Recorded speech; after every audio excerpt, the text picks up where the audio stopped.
देखो, आज हम रेरा ऑफिस में इसीलिए आए हैं।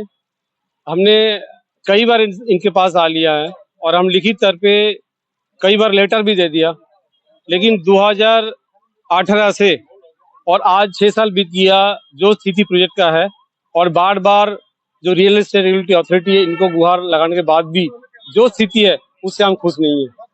रेरा एक भी कार्रवाई नहीं किया है।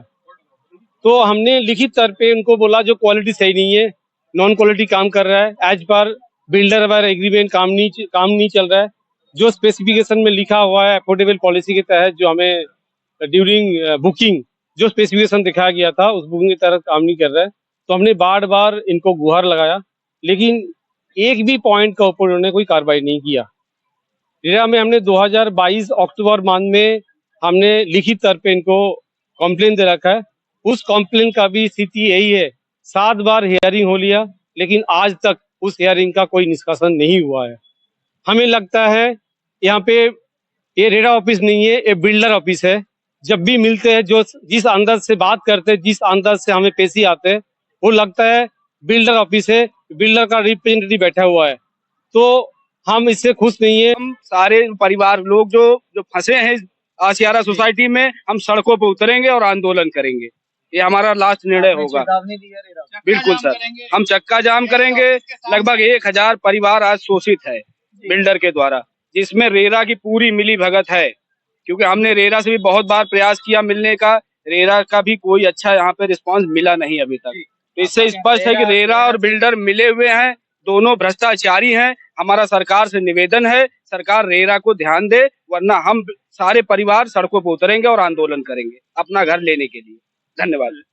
रेरा से हमारा है। आज जितने भी लोग यहाँ पे खड़े हैं, इन सभी की परेशानी का कारण मैं एक ही मानता हूँ, जो कि एक स्कैम है। और स्कैम किसके द्वारा हुआ है? रेरा के और बिल्डर के द्वारा हुआ है। स्कैम हुआ है यहाँ पे लगभग 15 करोड़ रुपए का, जो कि एक एस्क्रो अकाउंट होता है, जिसके अंदर से रेरा की अप्रूवल के बिना पैसे बिल्डर निकाल नहीं सकता। अब वहां पे रेशियो देखा जाए तो काम बहुत कम था, और बिल्डर ने यहाँ पे एक्सेस 15 करोड़ रुपए निकाल करके कहीं और उसको अपने दूसरे प्रोजेक्ट में यूज कर लिया। रेरा ने आज तक उसके ऊपर 420 का FIR करवा करके कार्रवाई ना की है। 15 करोड़ रुपए छोटी अमाउंट नहीं होती है। आज के टाइम पे वो 15 करोड़ रुपए होते तो सारी फैमिली आज अपने घर में शिफ्ट हो जाती, लेकिन रेरा उस चीज को भी छुपा रहा है। उसको हट करके अगर हम नॉन क्वालिटी की बात कर रहा हूँ, रेरा की ज्वाइंट टीम के साथ में बिल्डर पे साइट पे जा करके नॉन क्वालिटी के जितने भी पॉइंट थे सारों की रिपोर्ट बनाई थी। वहां पे जा करके इन्फेक्शन हुई थी अच्छे से। तो उस रिपोर्ट के मांगने के लिए हमने कई बार रेरा के ऑफिस लगाए, इवन RTI भी लगाई, लेकिन बिल्डर को सपोर्ट करने के लिए उस रिपोर्ट को छुपाया जा रहा है। हमारे को ये ना बताया जा रहा है कि हमने वहां पे ऑडिट में ये नॉन क्वालिटी के इश्यू पाए हैं और ये वहां पे कमी है। एक मुझे इसमें और भी महसूस होता है कि बैंक के द्वारा भी स्कैम किया गया है कि कभी भी बिल्डर एग्रीमेंट बायर के अगेंस्ट में जब भी कोई प्रॉपर्टी सेल या परचेज करती है तो उसके अगेंस्ट में क्या होता है, कंस्ट्रक्शन बिल्ड प्लान चलता है कि जैसे जैसे कंस्ट्रक्शन होगा वैसे वैसे बैंक जो है उनको पैसा देगा।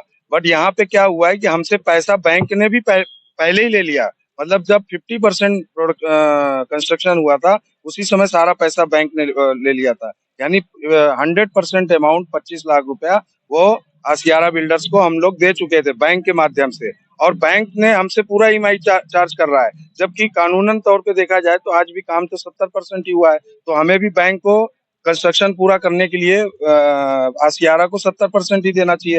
लेकिन आज की डेट में बैंक भी कहता है कि हम आपका पूरा पैसा दे चुके हैं, तो हमें तो EMI पूरी देनी पड़ रही है। यानी मैं EMI भी दे रहा हूँ, अपना रेंट भी दे रहा हूँ, यानी मुझे दोनों तरफ से मार पड़ रही है। और ये सारा इसका एक ही कारण है कि जो गवर्नमेंट ने पॉलिसी तो बनाई थी हम जैसे गरीब लोगों के लिए, लेकिन उसका पालन जो है हरेरा जैसी डिपार्टमेंट के बैठे कर्मचारी और अधिकारी और STP ऑफिस में बैठे कर्मचारी अधिकारी वो नहीं कर रहे हैं, क्योंकि उन्हें हम तो कुछ पैसा दे नहीं पा रहे होंगे, शायद हमसे तो कभी मांगा नहीं मुझे, लेकिन ऐसा लगता है कि वो बिल्डर के द्वारा पूरा उनको जो बोलते हैं घूस वो दी जा रही है। रेरा को जिस काम के लिए बनाया गया था वो काम मान नहीं रहा रेरा, और रेरा बस बिल्डर का जो है घर बन गया है। जैसे पहले भी बिल्डर पैसे निकाल कर दूसरे प्रोजेक्ट में लगाकर और लोगों का पैसा निकाल के और प्रोजेक्ट को ऐसे ही बीच में छोड़ के चले जाते थे, आज भी वही हो रहा है। हरियाणा गुड़गांव में कितने सारे प्रोजेक्ट हैं जो ऐसे ही पड़े हुए हैं। रेरा किसी काम का नहीं है। रेरा जो है बिल्डर के साथ मिलकर जो भी पैसे होते हैं एस्क्रो अकाउंट में वो सारे के सारे एज इट इज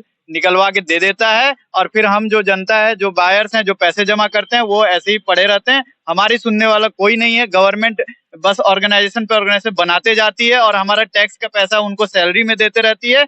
वो सैलरी लेते हैं हमारे टैक्स से और वो काम आते हैं बिल्डर के। नहीं जाता, बट मैं सिर्फ ये बोलना चाहता हूँ, हमारा फ्लैट जल्दी दो। हम जिस रेंट पे जाते हैं वहाँ पर हमें बहुत ज्यादा पैसे देना जा रहे हैं। हम अपने रेंट वाले लोगों को समझते हैं कि वो हमारी फैमिली है, बट वो समझते हैं कि वो हमारे किराएदार हैं। हम तो समझते थे कि वो अच्छे लोग हैं, बट वो समझते हैं कि नहीं, हम उनके लिए कुछ नहीं चाहते, बट हम बहुत कुछ चाहते हैं। गंदे अंकल हमारा घर दे दो। सर ये बच्चा 6 साल का हो गया। ये बच्चा जब मेरे होने वाला था तब मुझे लगा कि मैं अपने घर में शिफ्ट हो जाऊंगा, और आज मेरा बच्चा रोज मुझे पूछता है कि डैडी हमें हमारा घर कब मिलेगा, हम क्यों किराएदार के पास में रह रहे हैं, मुझे मकान मालकिन आंटी डांटती है। तो सर ये बहुत केवल ये फाइनेंशियल नहीं सर, एक इमोशनल लॉस भी हम सब लोगों के, कि कुछ लोगों ने अपने बुजुर्ग माता पिता को अपने घर में रखने की सोची, उनके माता पिता छोड़ के चले गए, लेकिन इन लोगों को ना इमोशनल ना फाइनेंशियल किसी प्रकार का दर्द नहीं है। सब बिल्डर से पैसा बांट और कर रहा है। बोलो बेटा।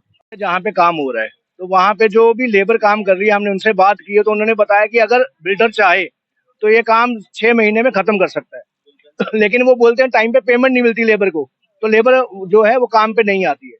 लेकिन क्या है, बिल्डर पे पास पैसा है, उसने उसी पैसे से एक और प्रोजेक्ट स्टार्ट कर लिया है ताकि नए जो बिल्डर बायर्स हैं उनसे पैसा इकट्ठा किया जाए। अगर आपके पैसे से नया प्रोजेक्ट, बिल्कुल हमें बोला जा रहा है कि पैसा नहीं है, लेकिन उसने एक और प्रोजेक्ट शुरू कर लिया। एस्क्रो अकाउंट, अभी जो गवर्नमेंट की पॉलिसी है, आप एस्क्रो अकाउंट को खाली नहीं कर सकते हैं। वहां पे एक मैंडेट होता है, इतना पैसा आपको रखना है, और उनको पता है, रेरा इनको पता है कि वो एस्क्रो में नहीं है, तो क्यों नहीं कार्रवाई की जा रही है। इसका मतलब ये सब मिले हुए हैं, जो इंटरेस्ट है वो सब बिल्डर का है। अभी वो क्या पैसे देता है, क्या करता है, हम उसके बारे में तो नहीं बोल सकते हैं, लेकिन इससे लगता है कि हमारी तो सुनी नहीं जा रही है, लेकिन बिल्डर की सुनी जा रही है।